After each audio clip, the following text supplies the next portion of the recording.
आप देख रहे हैं आज तक, आपके साथ मैं हूं अंजना ओम कश्यप। अब से कुछ देर में हम आपको शीना बोरा मर्डर केस में 10 बड़े खुलासे दिखाएंगे, लेकिन उन खुलासों को दिखाने से पहले आपको हम इस वक्त की बड़ी खबर बता दें।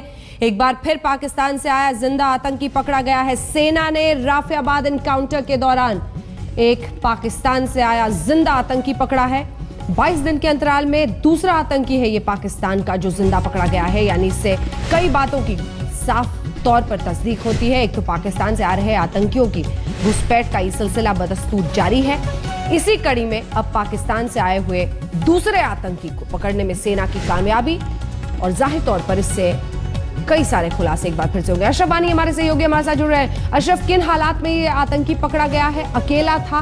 क्या कुछ जानकारी है? दरअसल से रफियाबाद के जंगलों में मुखबिर सेना और आतंकवादियों के बीच में चल रही थी। इन आतंकियों को चारों ओर से सेना ने घेरा था। पहले तो कल दोपहर में एक आतंकी उड़ी इलाके में जंगलों में मारा गया। वहां से ये निकलने में कामयाब हुए थे 4 अन्य आतंकी, लेकिन इनको फिर रफियाबाद के साथ जंगलों में पकड़ा गया। वहां पर कल शाम से ही मुठभेड़ चल रही थी घने जंगलों में। इसमें 3 जो है आतंकवादी वो मारे गए हैं, जबकि एक को जिंदा पकड़ा गया है। पकड़े गए जिंदा आतंकवादी का नाम, जो असली नाम अभी तक फिलहाल बताया जा रहा है, वो सज्जाद लबीब है, जो मुजफ्फराबाद का रहने वाला है, पाकिस्तानी है। लश्कर तैयबा से इसका संबंध है।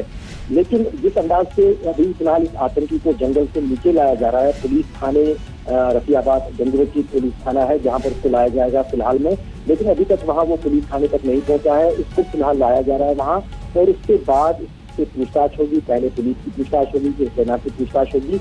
लेकिन फिलहाल कहीं न कहीं सुरक्षा एजेंसियां इसको एक बड़ी सफलता मान रहे हैं, क्योंकि 1 महीने के भीतर ये दूसरा पाकिस्तानी आतंकी है जो किसी मुठभेड़ के दौरान जिंदा पकड़ा गया हो।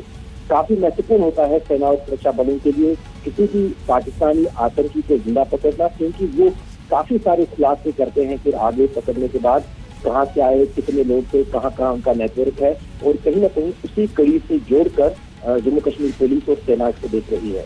बिल्कुल, बहुत बहुत शुक्रिया आपका अशरफ वानी, हमारे सहयोगी हमारे साथ जुड़े हुए थे। तमाम जानकारी इस एनकाउंटर और जिसके जरिए इस आतंकी को जिंदा पकड़ा गया है उस पर उन्होंने दी। सीधे रुख करते हैं, गौरव सावंत हमारे सहयोगी न्यूज रूम से हमारे साथ जुड़ रहे हैं। गौरव, 22 दिन में दूसरा जिंदा आतंकी जो पाकिस्तान से आ रहा था जिसे पकड़ा गया है। एक तो भारत को इसमें मदद मिलेगी कि कैसे हम सबूत इकट्ठा करेंगे पूछताछ के जरिए, लेकिन यह साफ तौर पर एक बार फिर से बताता है कि घुसपैठ बदस्तूर जारी है। पाकिस्तान आतंक का सबसे बड़ी फैक्ट्री बना हुआ है। अंजना, आपने बिल्कुल सही कहा। पाकिस्तान की तरफ से आतंकवाद न केवल जारी है बल्कि बढ़ रहा है। 22 दिन में दूसरा जिंदा आतंकवादी पकड़ा जाना इसी बात की तस्दीक करता है कि किस तरह से इनको भेजा जा रहा है। इससे भी पूछताछ चल रही है। प्रारंभिक जांच के मुताबिक ये लश्कर तैयबा का है। पाकिस्तान के पंजाब क्षेत्र में इसकी ट्रेनिंग हुई थी, लेकिन अभी इसको लाया जा रहा है। सुरक्षा की दृष्टि से देखा जाए तो बड़ी बात यह है कि 4 आतंकवादियों को पिछले 24 घंटों में मार गिराया गया है। एक को जिंदा पकड़ा गया है। एक ऑपरेशन, कोम्बिंग ऑपरेशन अभी भी चल रहा है, और जो सेना के पास खुफिया जानकारी है उसके मुताबिक उड़ी क्षेत्र में नियंत्रण रेखा के उस पार अभी भी कम से कम 20 ऐसे आतंकवादी हैं जो घुसपैठ का प्रयास कर रहे हैं। तो खतरा बड़ा है। अंजना, बिल्कुल, बहुत बहुत शुक्रिया आपका।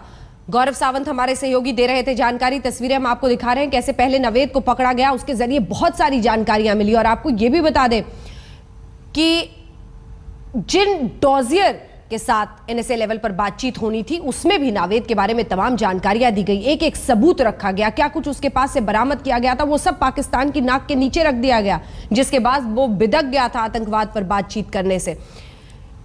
नावेद ने ना सिर्फ अपना पता ठिकाना सब कुछ बताया था पाकिस्तान में वो कहां का रहने वाला है, बल्कि उसके पास से हुई बरामदगी भी महत्वपूर्ण थी। ठीक उसी तरीके से जिस एनकाउंटर की तस्वीरें आप राफियाबाद की इस वक्त देख रहे हैं, इसी एनकाउंटर में एक और जिंदा आतंकी पकड़ा गया है।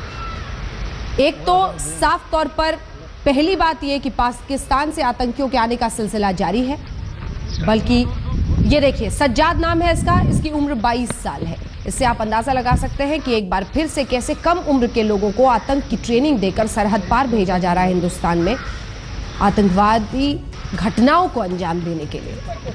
और उसी कड़ी में सज्जाद का पकड़ा जाना एक बार फिर से भारत के लिए, भारतीय सेना के लिए बड़ी कामयाबी, क्योंकि जिंदा पकड़ा हुआ आतंकी आपको बता सकता है कि पाकिस्तान किस तरह से साजिश की ये पूरी एक तांडव एक तरह से रच रहा है आतंकवाद का, जिसमें वो आतंकियों को ट्रेनिंग देता है, कम उम्र लड़कों को ट्रेनिंग देता है और फिर सरहद पार भेजता है आतंकी घटनाओं के लिए।